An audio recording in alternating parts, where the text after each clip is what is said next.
The movie begins with a girl named Sherry, a little girl with an unusual gift. She is never shy about confessing her feelings to handsome boys. When she develops a crush on a classmate, she tells him right away.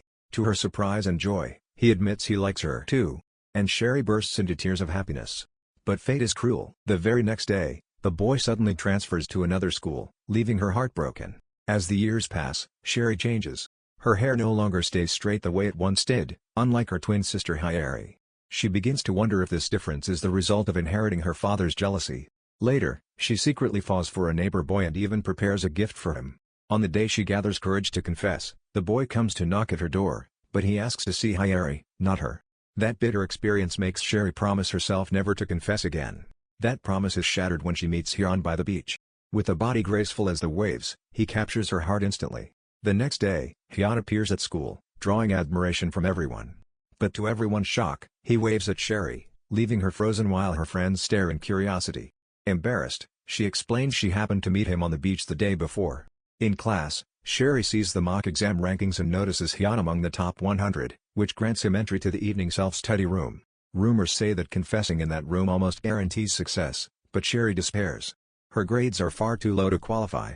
During recess, she and her friends watch Hyeon play basketball. Surrounded by admiring girls, Sherry decides to stand out. She buys him a drink, writes her name on it, and asks the canteen owner to deliver it, but the owner already knows who it's for. Many girls had made the same request that day. Outside, Sherry meets her curly-haired friend and who is also holding a water bottle for Hyeon. After school, Sherry returns to the beach, hoping Hyeon will appear again. She waits in the sea, but instead, another boy shows up. He picks up her fallen name tag, and when her shirt drifts into the water, he reaches for it, but falls in. He cannot swim and Sherry rushes to save him. She drags him ashore and leans down to give CPR.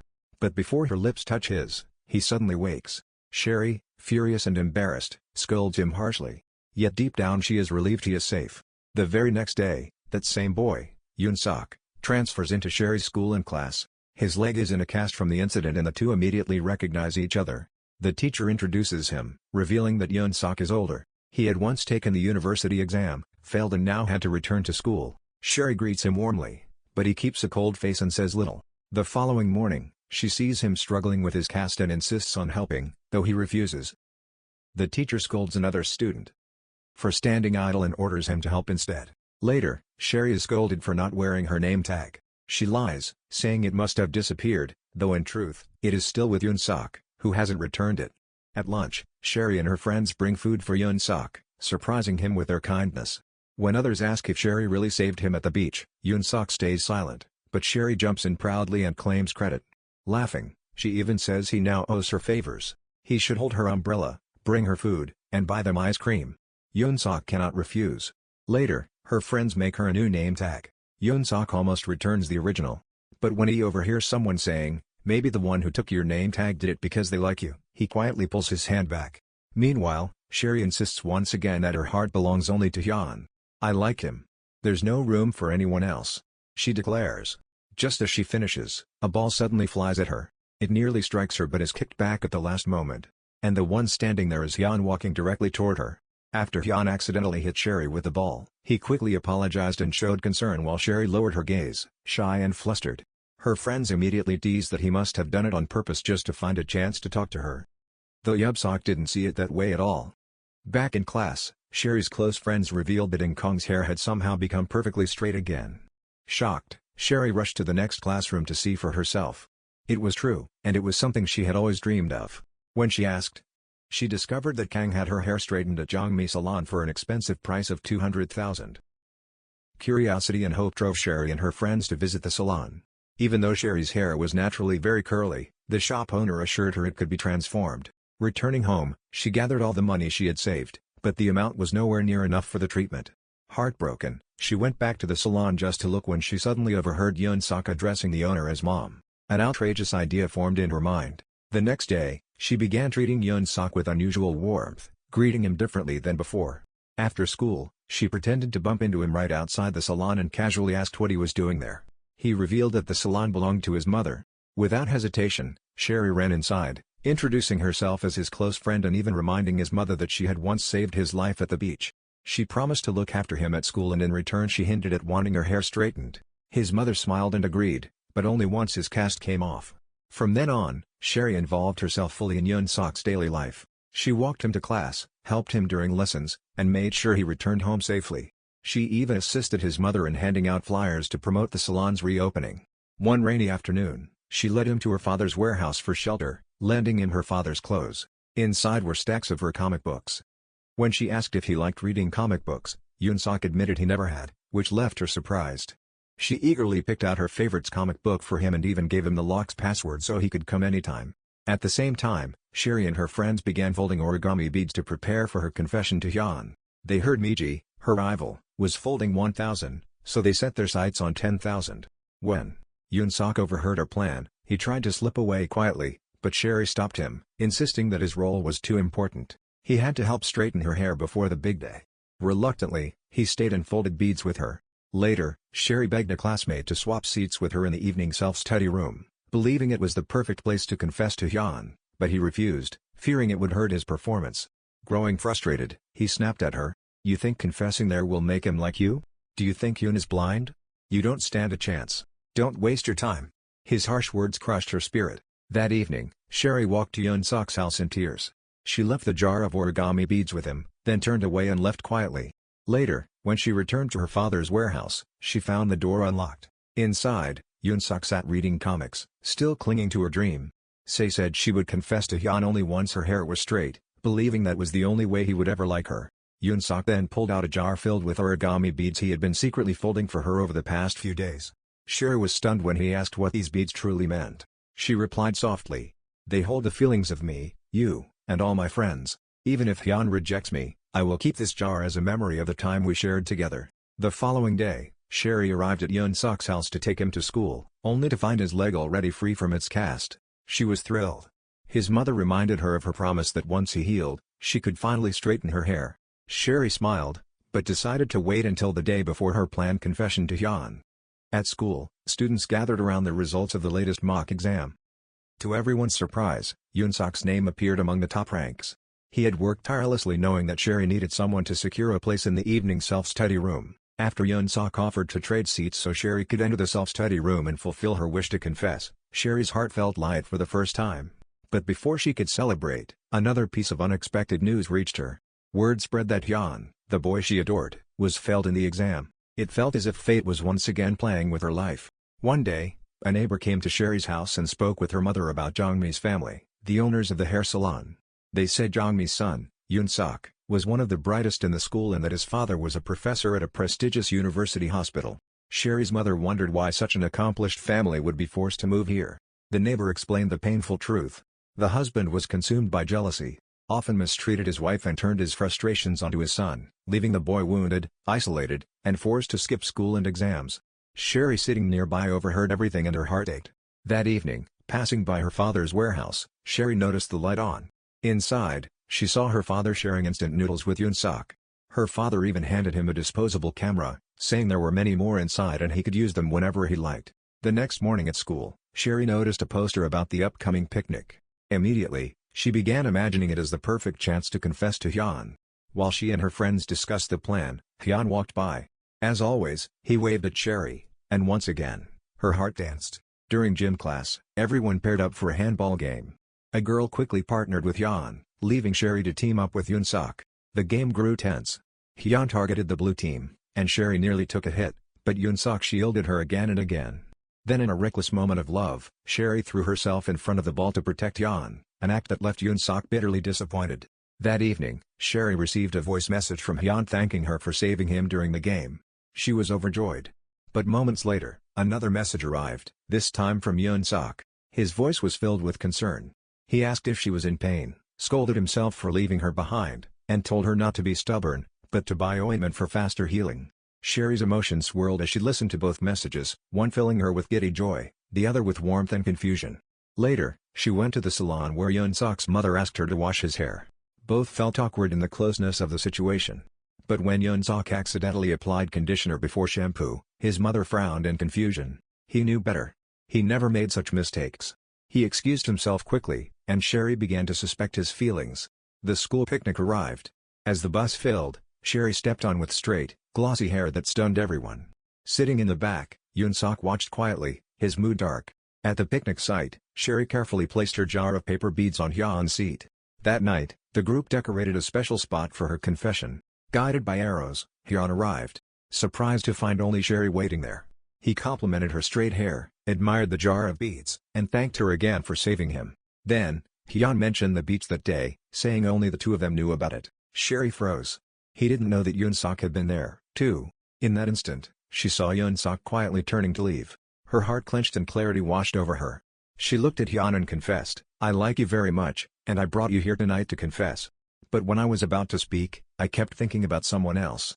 I believed I needed to change myself to be liked, to become beautiful for someone's eyes. But when I am with him, I never feel the need change. I can simply be myself." The person she spoke of was none other than Eun-seok. Sherry returned to the group. Her friends, eager to know if her confession had succeeded. She didn't answer. Instead, her eyes silently followed Eun-seok. The next day, Eun-seok, unaware of what had truly happened, avoided Sherry at every turn. That night, he saw the light glowing in the warehouse. He hesitated outside, torn by his own emotions before finally stepping in, knowing that Sherry would be waiting there. On the table inside the warehouse, Sherry had quietly prepared new books for Eun-seok. The two of them sat in silence for a while, neither daring to break quiet. Finally, Sherry turned to him and asked softly, "Aren't you curious about what happened at the confession? Don't you want to know?" She admitted she hadn't confessed to Hyeon. Surprised, Eun-seok asked, "Why?" Sherry smiled faintly and replied, "Because I want to focus on studying, but don't tell the others. I don't want to disappoint them. When the university entrance exam comes, just buy me a big candy. Maybe it will help me do better." The next day at school, Sherry's heart sank a little when she saw Eun-seok chatting with the curly-haired girl. A flicker of jealousy crept in, though she tried to hide it. That night, Eun-seok's mother noticed a large gift sitting on the sofa. When she asked about it, Eun-seok explained that Sherry had asked him to buy a really big candy. He then told his mother that he intended to take the university entrance exam next year. Shocked, she reminded him that he once said he'd rather die than take it. Soon after, Eun-seok went to Sherry's house, bringing her the oversized candy gift she had requested. As he turned to leave, Sherry suddenly stopped him to ask if he was close to in. Without hesitation, he assured her he was not. Then, wishing her luck on her exam, he left. The day of the entrance exam arrived. Among the well-wishers, Sherry received a special surprise. A giant gift bag from a cheerful bear mascot. When the costume came off, it was none other than Eun-seok. Her heart swelled with warmth. In the following days, while waiting for results, Sherry's group gathered to eat spicy rice cakes, but Sherry excused herself, saying she had to help her mother. Eun-seok also claimed he had errands at home. Suspicious, the group followed, and to their amazement, they discovered Sherry and Eun-seok secretly meeting. They could hardly believe their eyes. Later, Sherry and Eun-seok returned to the beach where they had first met. Sherry asked him why he had jumped into the sea that day. His eyes darkened as he explained that he had been overwhelmed by misery, letting his thoughts drift to what might happen if he let the waves take him. But then, through the water, he saw her swimming. Her presence pulled him back to life. Slowly, he handed her the name tag he had kept all this time, confessing that he had held on to it as a reminder of the person who saved him. He gently took her hand, looked into her eyes, and told her that he loved her. Neither wanted to part when they returned home, their hands clinging until Sherry leaned in and placed a shy, tender kiss on his lips. Her cheeks burned, but her heart felt at peace. Back at home, Eun-seok's mother told him that on Sunday, she had to go up to Seoul to pick up a new hairdryer. He asked if she needed him to come along, but she shook her head and told him to stay behind to look after the shop. The next day, Sherry had a family picnic. Before leaving, she didn't forget to call Eun-seok. And during their conversation, she kept reminding him about Sunday, the day of their promised date. Right after that, Sherry called her close group of friends. She asked them to help prepare everything for her big confession to Eun-seok at the beach. Finally, that special Sunday arrived. While the group was busy decorating the location, Sherry and Eun-seok had already arrived. Seeing this, everyone quickly hurried into their assigned positions, following the plan. Standing a little distance away, Sherry signaled for her friends to stop, but they didn't understand her meaning. At that exact moment, Eun-seok received a text message from someone and said he needed to step aside to make a phone call. At that moment, Eun-seok received a message. His face grew grim. His mother had been hospitalized. Apologizing to Sherry, he rushed away to Seoul. At the hospital, Eun-seok found his mother unconscious in a coma with his father standing coldly at her side. His father claimed she had fallen down the stairs. Then instead of showing concern, he turned the blame on her, saying she had ruined Eun-seok's studies and failed as a mother. He clenched his fists, certain his father was lying, convinced his mother had been pushed. His father ignored his anger and ordered him to go home. Days passed and no one could reach Eun-seok. When Sherry and her friends visited his house, they found the shop shuttered with a "for rent" sign. Confused and worried, Sherry remembered that his father was a professor at Seoul National University Hospital. Desperate, she took a bus into the city. At the hospital, she asked for patient Jong-mi and was directed to the room where she overheard a chilling conversation. Eun-soo telling his mother that his aunt wants him and the mother to come to the US to escape the domestic violence from his father. If they returned home again, they would never escape his grip. But he wants to go back to their life in Busan, wanting a peaceful life for them away from the father. Tears streamed down the faces of mother and son, neither wanting to leave, but both powerless. Standing outside the door, Sherry heard every word, her chest tightening with dread. That night, Sherry dialed a public phone. When Eun-sook's voice answered, she froze. And then, heartbreaking words escaped her lips. She denied all her feelings for him. Sherry's voice trembled through the phone as she forced the words out. "Say, I've only ever seen you as a friend. I'm telling you this so you won't misunderstand. From now on, we don't need to see each other again." She said it not because her heart wanted to, but because she understood the impossible situation he was facing. She didn't want him to sacrifice everything because of her. That night, Sherry cried endlessly, knowing this was the last time she might ever speak to the boy she truly loved. Days later, the school held its graduation ceremony. Sherry, to the surprise of her homeroom teacher, graduated with honors. Yet, even as she smiled for photographs and held her certificate, her heart was heavy. Looking at the yearbook pictures of her class only deepened her longing for Eun-soo. Unable to bear the weight of her memories, Sherry went to the warehouse, the place where all their shared moments seemed frozen in time. On a bookshelf, she found a notebook that Eun-soo had left behind. On its cover, in his handwriting were the words, "Love Chronicle." Inside she discovered photo after photo of herself and their group of friends. In every image, Eun-soo had written small notes capturing her expressions, whether happy or sad, laughing or crying. He had loved everything about her, not because she was perfect, but simply because she was Sherry. She was not only the girl who had once saved him at the beach.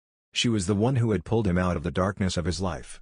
The one who had saved him from his own nightmares. Once he had clutched her name tag as though it was his lifeline. But now he no longer needed it because her name, her presence was carved into his very heart. As Sherry turned each page of the notebook, tears spilled from her eyes. A beautiful love was laid bare before her. Yet it felt so far away, just out of reach. Wandering the beach in despair, she sent Eun-soo a text. "I can't meet you today. I'm not feeling well." It was the kind of excuse she had used before. A message she never thought he would reply to. But this time, his answer was different. He replied, "You look just fine to me." Her phone rang and before she could comprehend, a familiar voice called her name from behind.